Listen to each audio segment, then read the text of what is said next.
3 chairs.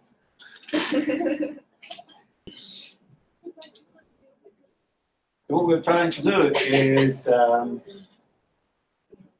these 2 weeks, last week and today, is these exercises which say without pivoting from the start, do this and that. Okay. And I call them post-optimality.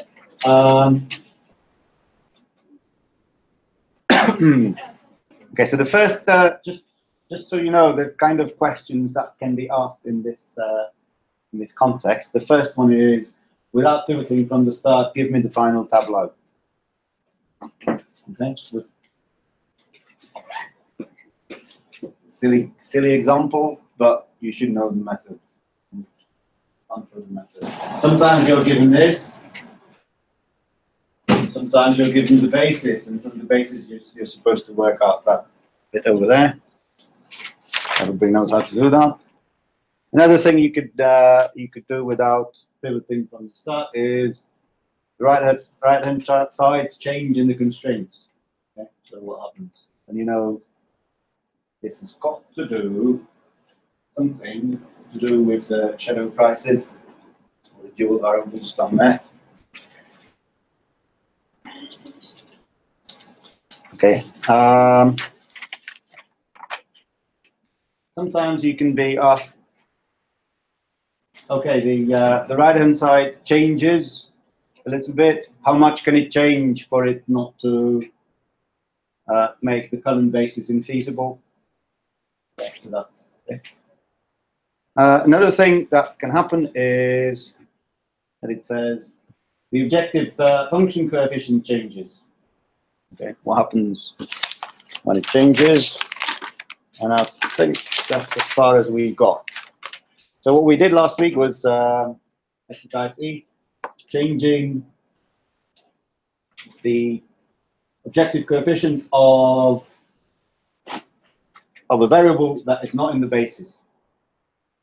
And that was simple because the only thing that changes is just this one entry in the tableau. And it changes by exactly the same amount as the C3 changes. So that's simple.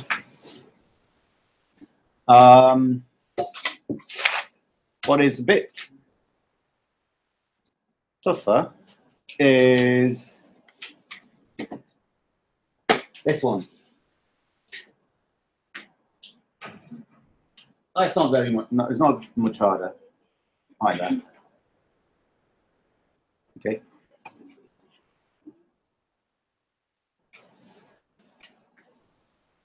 Anybody got the solution? What happens? You have. Okay. So, what is it? Which question is this? It's question F. You only have the final solution. The first one. Yeah. Well, I mean, there's no point in just kidding. It's just that all of it's the same. Yeah, I can't remember what it was first. All of it is the same. No, I doubt it. No, I don't think so. Is it? Oh, no. Yes. I'm confused too. Okay, so I'll write it in a red pen. Okay, so what do you suggest? There is okay, everything is the same, which means 100 what?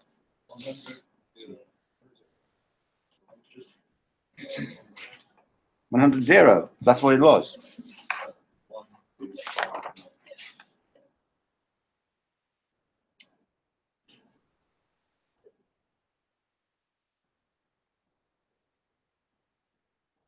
Five 0.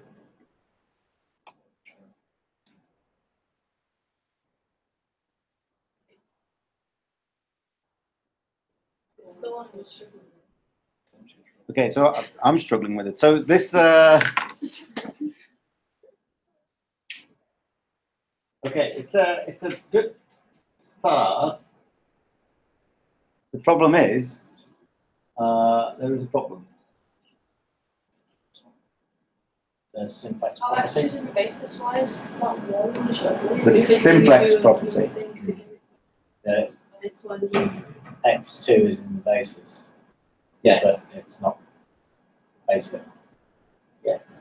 So what you could do is what Alicia is saying, namely, row reduce to get to 0. Yes. Okay, that works.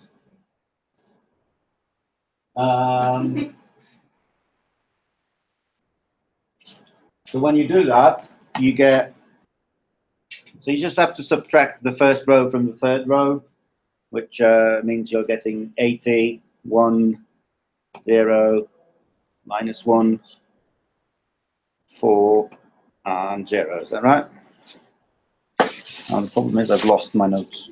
I've lost track of what is where.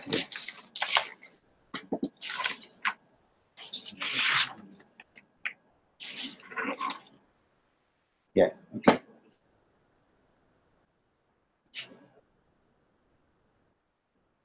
Two different.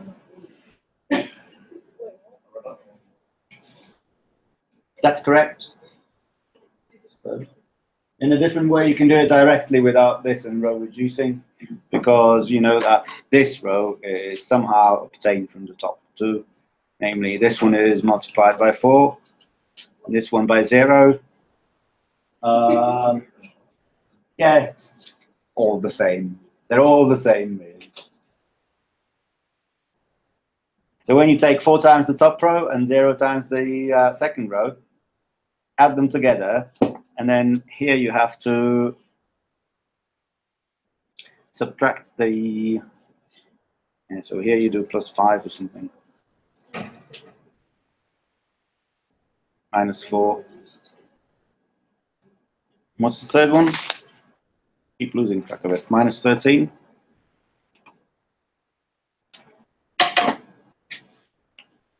So these are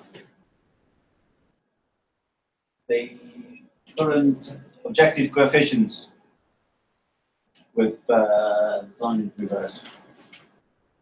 Okay. And that's what you have to add here and there to a 4 tuple of the 4 multiple of the first row, and then you get the black numbers. Either way, no matter how you get it, there are you should get the black numbers, and that's telling you to pivot because that's negative. That's why it says pivot to get optimality. So what's the pivot element?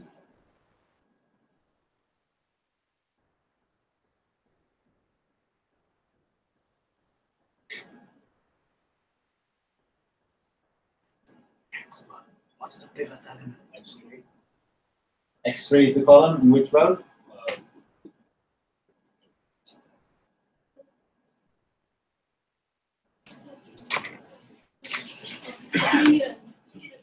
Row X2 row. Yeah. Why? Yeah. Okay. So I'm not going to do the. Not going to do that now. I'll put it on when I'm putting it on Moodle. I'll fill it in, but not now. That will be a waste of time. Pivoting, hopefully everybody can do. Okay, but now related to this really is when C2 changes by delta. Okay, not by -1 as it did before, but by any number. And your task is to say for which values of delta the optimality criterion is preserved. So in other words, the basis stays dual feasible. Okay, and so without much trouble, I still can't remember what the original values. So the original obj in what? I can't speak anymore. I've not had any alcohol for at least 24 hours. And still, there must be something else going on. Okay, so the original objective was, let's do it again, 100, was it? 0, 0, 2, 5, 0. Is that correct? Okay, so when you're changing x2's coefficient, what's going to happen is this stays 0 because it's basic and it remains in the basis. Okay, and everything else is changed by a delta multiple of the x2 row because it's x2. So now you'll have 100 plus 20 delta, and here you have 0 minus 1 delta. Here you have 3 plus 2 delta, 1 plus 5 delta, and 0 plus 0 delta. That's the idea. No? It would be 2 plus 3 delta.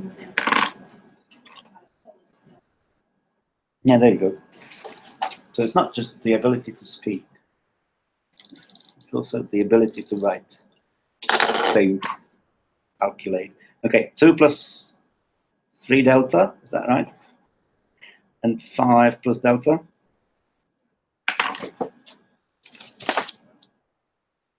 Yes.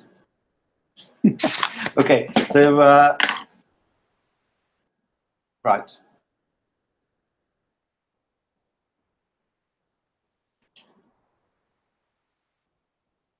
So what does delta need to satisfy for this to be feasible? Not feasible, dual feasible, optimal.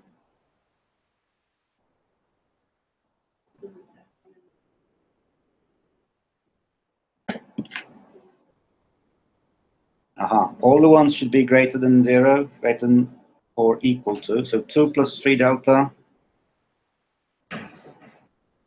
and 5 plus delta.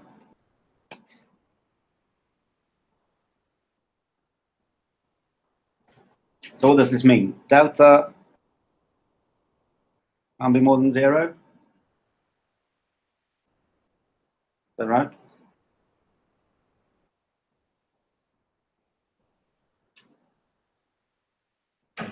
And this one?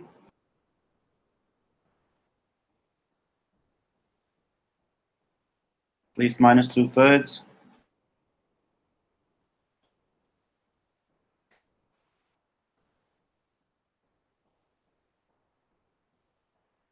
Do you agree? Alicia agrees. Everybody agrees. You got the prize, so you have to work for it. Okay, so therefore the basis remains dual feasible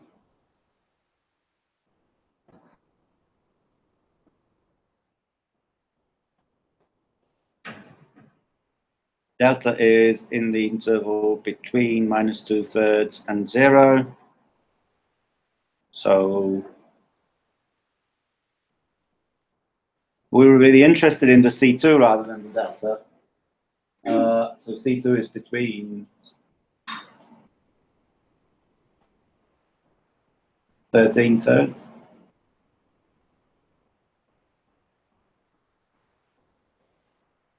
and 5.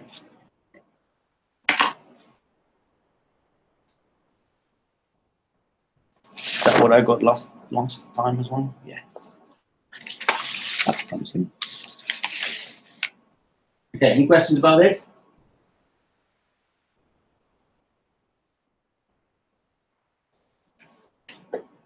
Any answers about it?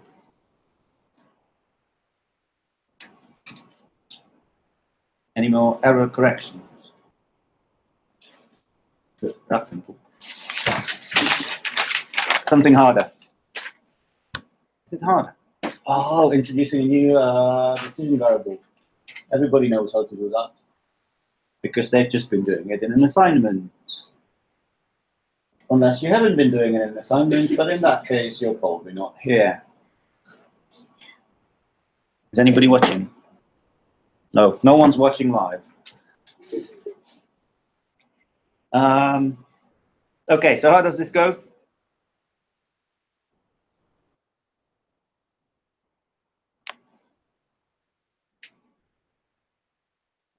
Are you copying this? Why didn't you tell me you needed the answer sheet when I asked?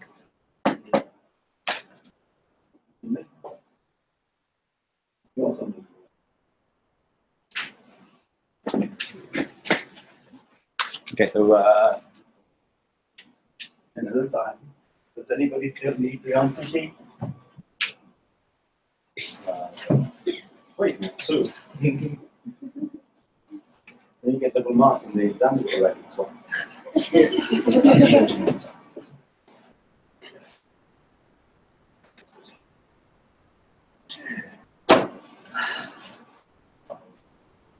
Okay, how's this done?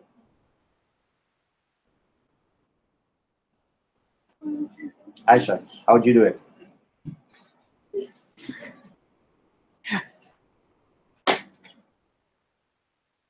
That group over there, the four of you, how would you do it? You've just been doing it on the assignment. You got full marks for it. So where's the problem?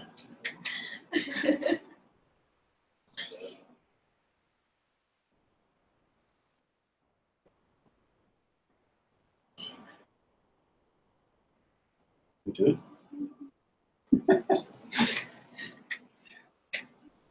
So this goes. Well, it goes just like when you're reconstructing the first tableau. That's really important.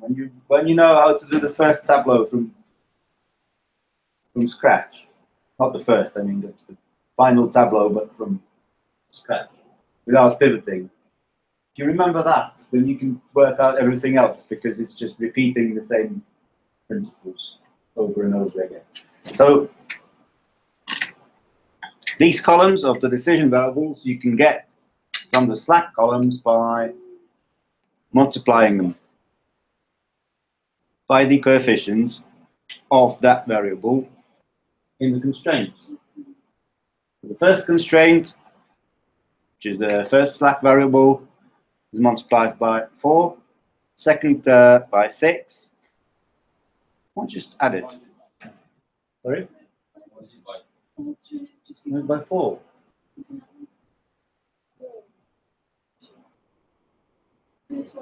Not by one. Yeah, it's by 1.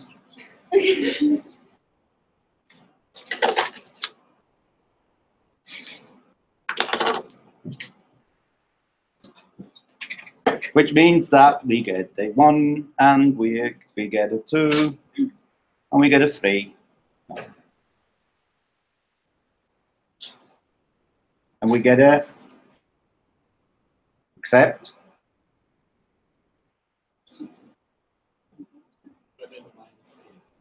Here you do the minus c. So this one is 1 times 5 plus 6 times 0 minus the 7 from here. Okay. That is minus 2. That's as simple as it is. The rest is the good old pivot. Again, I'm not going to do it now because everybody knows how to do that. I hope.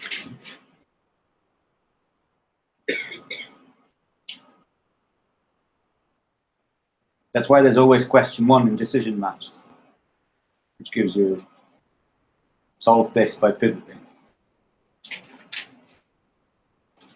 in the hope that at least 70% of first-year students can actually do the pivoting. Usually it's about 72. Okay, any questions about that? Where's question I? There's no question I. Oh, here it is. Introduce a new constraint.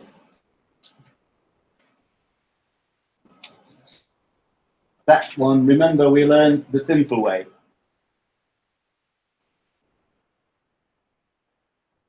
Just put it there and then row reduce. Yeah? could try to work it out immediately without row reducing or something like that, but simple like this. So what goes where? Is it only the third constraint? Okay. Next.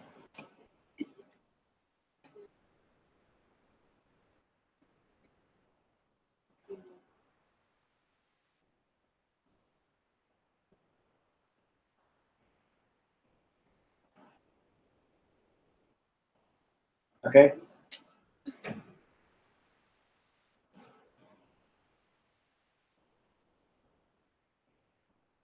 So now, any problems with that? Just this one? What's wrong? What's wrong? X2, there is a problem. And then S2 doesn't have a problem because it happens to be 0, and S3 doesn't have a problem because that's designed to be run out. So you just take 3 times the top row from the new row. So you get -10, 5, 0.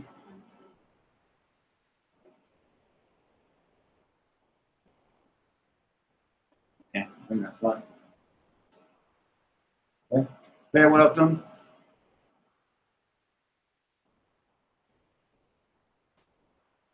Next. Anything else? Dual pivot. Why?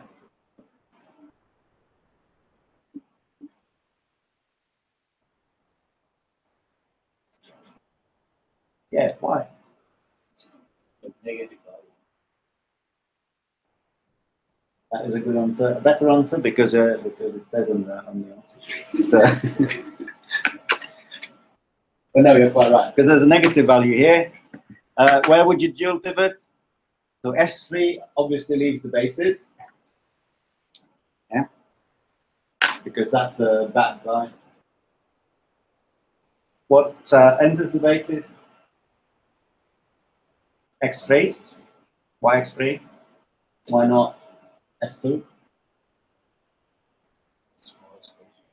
Yeah, S2 is already in the basis. It can't enter the second time. Okay, so the ratios are 2/4 and 5/3. And indeed, the least is this one, so you put it there. And just like before, no point in actually doing the pivot here.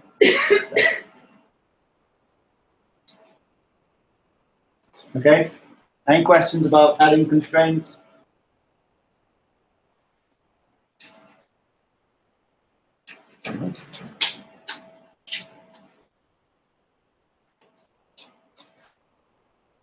No? Any objections?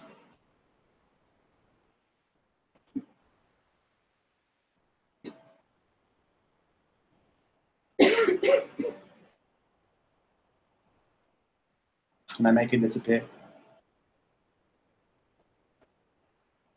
Not yet. Everyone's just laughing. Better than if everybody was crying. Okay, question J. I made it disappear.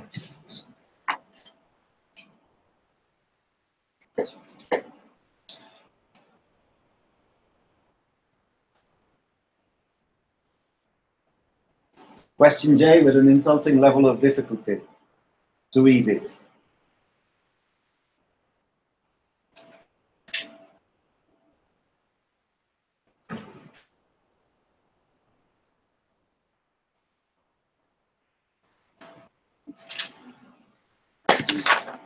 What is harder is, okay, what is harder? I'm not telling you, but what is easy is this. So, so if the coefficients of x1 change like this, what's going to happen?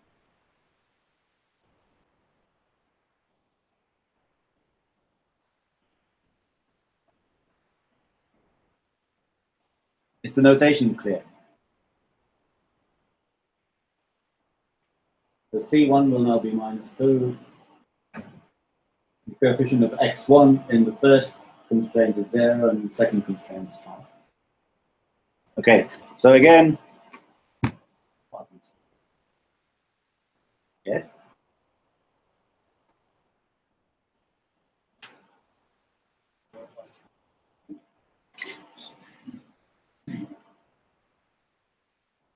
-2.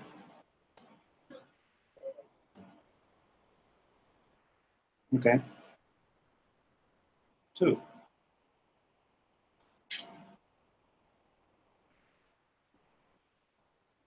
There's -2 or +2? Yes.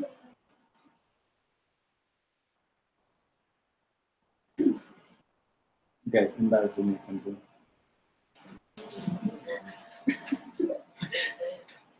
Is everybody okay with how we got this? Or like, no? Okay. 0 times this column, 5 times this column, and this entry is +2. Which is -2.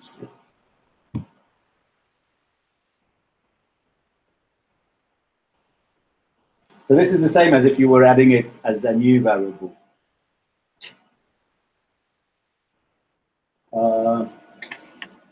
This is a disaster.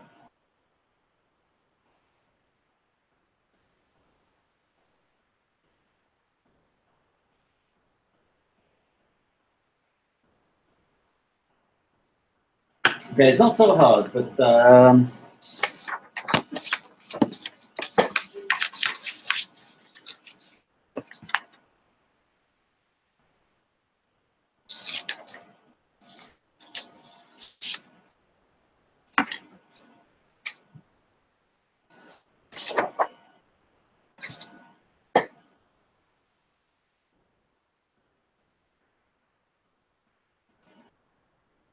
it's not so easy. So boring, some people are falling asleep.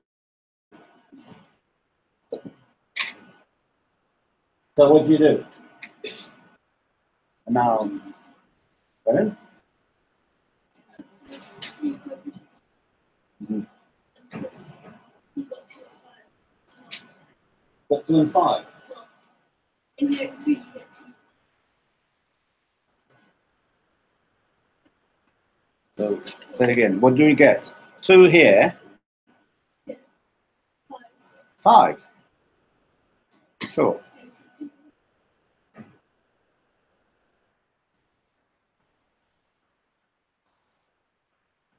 Oh no.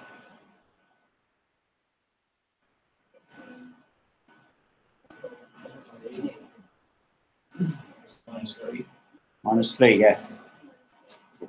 So no, you can't do it. Okay, the constraint, you can do that. You just put it there and don't do anything with it, and then you go reduce.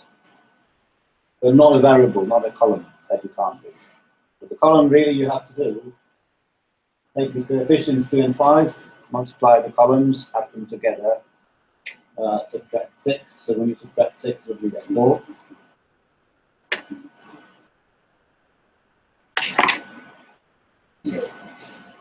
But it's a bit unfair to test you on this because we've not done a question on it. But it's good to see that you're coping well with it.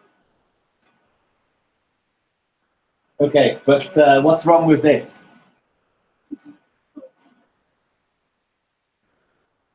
Yeah. So what can you do?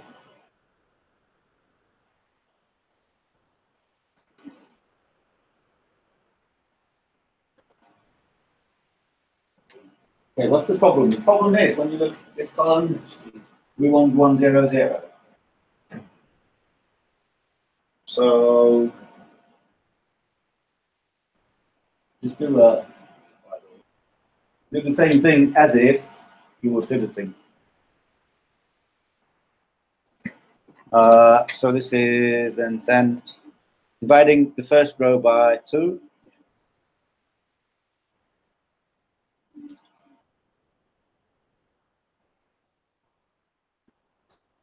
And then nasty things happen. 3 times the new first row plus the second row, is that roughly? Correct. So check this. Is this 29 over 2? 0, that's why we did it.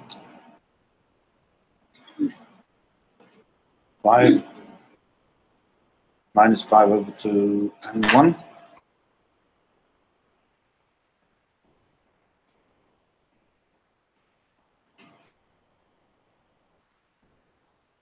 So the new row 1 equals the old row 1 divided by 2, and the new row 2 equals the old row 2 plus 3 times the new row 1, and the new row 3 equals the old row 3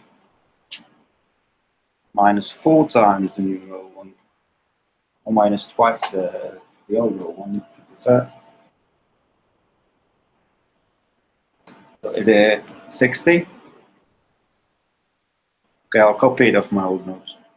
Just make sure that.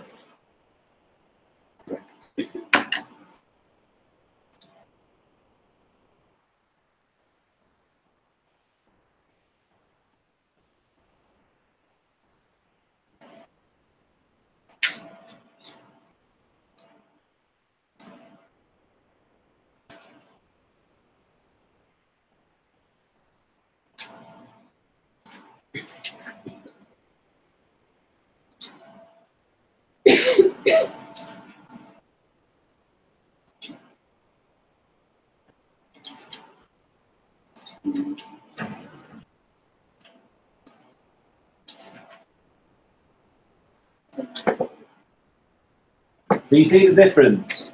Yeah? You're changing things with a non-basic variable, it's usually simpler. And the basic variable, because the inverse, that depends on the coefficients of basic variables in the constraints. The inverse matrix also changes.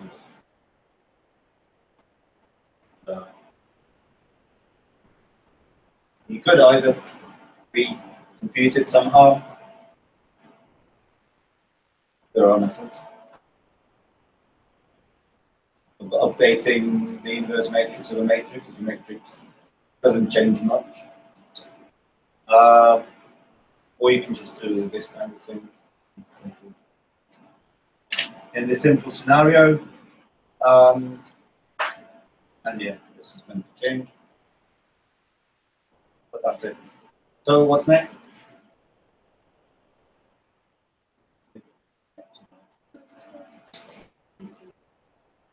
Sounds like somebody else's word.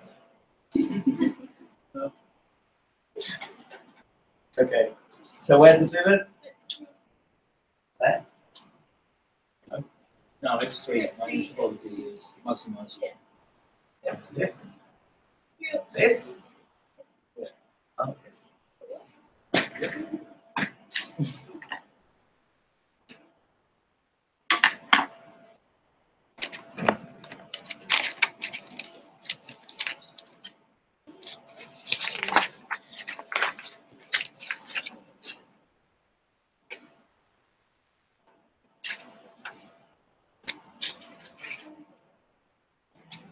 Okay. So again, that's left as an exercise. Anything else?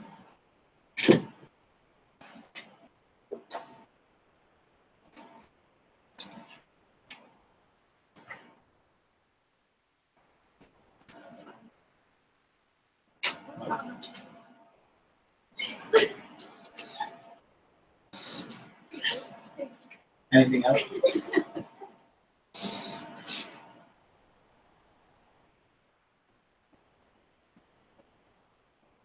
Yeah, right.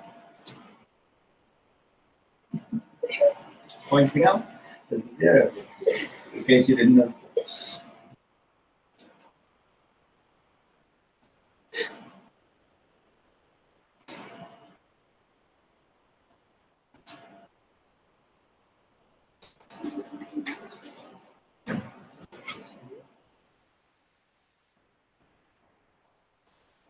Okay, if there are no more questions, errors, objections, counterexamples. Then go home, get some sleep, submit your assignments, and I'll see you all on Thursday. Say hello to the remaining 27 people, or whatever, who have not turned up, and tell them that even they have to submit assignments, no matter how much they try to avoid.